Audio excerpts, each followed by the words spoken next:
I'm saying it right now, they will play finals this year. Yep.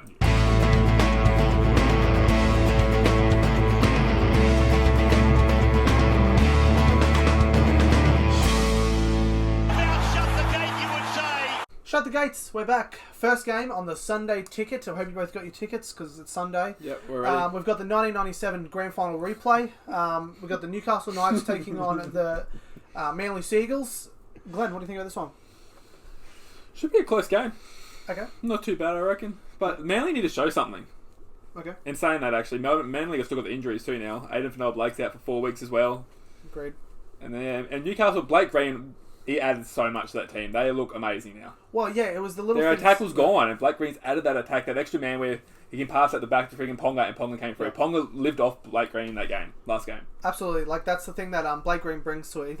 He brings so much that he does all the things that Callum Ponga doesn't have to do anymore. And he's like, he can go to the left, he can go to the right. You know, he doesn't have to be staying out on that right, which he shouldn't been anyway. He should have been on the left. But and he just helps Mitchell Pearce out so much. To pick him up just that little season just added now, Newcastle are looking like the top 8 team. They'll be in the top 8 now. Yeah. But they could even be higher now just by adding Blake Green, which is a great buy. I'm saying it right now, they will play finals this year. Yeah.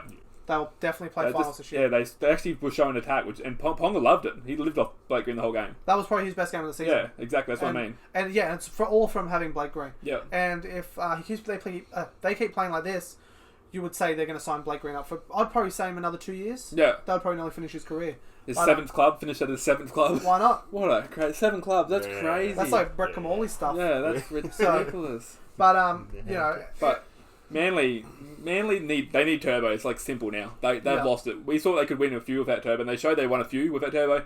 But now one thing they need Turbo back. With no Turbo, they're not going to make the 8. Yeah. Last week they should have beat the Warriors pretty handily, and the Warriors sort of they showed up and things like that. But the Seagulls, like, they came home late to nearly get the Warriors. A few injuries when you got Tupou and Aidan Fennell-Blake, their big forwards going off, which is going to hurt you big time. Exactly, and Manly nearly came home and got the Warriors, but in that sort of situation, they should have already been leading against the Warriors. They shouldn't have been down that many points. Like, it was just sort of like the Warriors had a 10 point gap all the time. Like, they just couldn't reach that last bit of hurdle. You expect more by Des has the coach team, so they're not showing that. I think Jake Trebojevic has been like a shadow himself since Turbo's gone down. It looked like they trained, especially in that sort of break, just together, and everything they worked on was so in sync with each other that it's too late to sort of try and get that sort of combination with someone like Brandon Elliott or Cherry Evans or something like that. So, but in saying that, Knights, they've been playing really well. They played really well last week, and it looks like they finally found how to score some points by opening up the attack. Yeah. Instead of just having Ponga giving it to him early and just try to do something, they're actually putting a move on for Ponga now and letting him sort of work his magic. Yeah, definitely his best game by far. Yeah, which is crazy because Bradman Best is out, and imagine if they had him instead of Shibasaki. So what do you think of this one? What are you going to get? Yeah, Manly are gone. Yep. I don't think they can make the 8 now. Newcastle, on the other hand, they'll be in there. And you bring up the perfect point, that the spot on, both you blokes with Blake Green. All Ponga now has to do is run.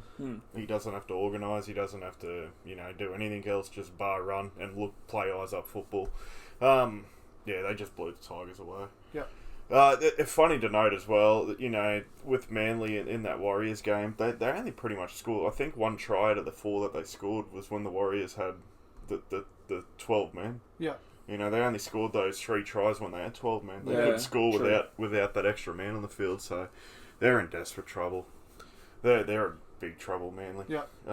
They're gone this year, but yeah, I don't know.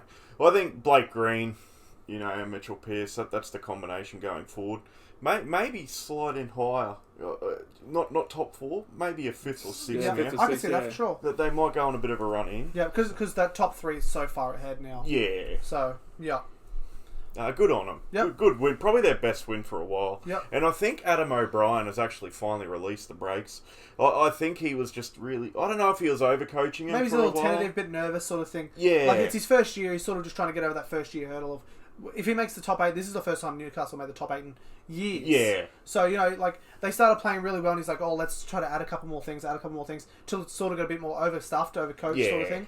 And now, it looks like Blake Green's been able to come in and sort of work all that out and know what to do, when to do things. Yeah, that's it. So more game time with Pearce. That's going to be...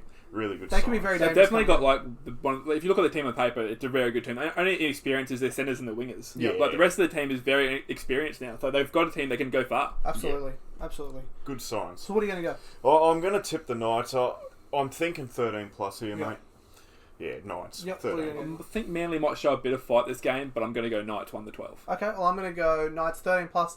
But, I wouldn't be surprised if it was like a 12, 14 point margin in the end. Yeah. But if Newcastle play like they did last week and Manly play like they did last week, it could be 30 or 40. Yeah. But I don't think Manly play that bad a couple weeks in a row. So I'm going to go Newcastle 13 plus, but only just 30, like 14 or 15, 14 to 16 points.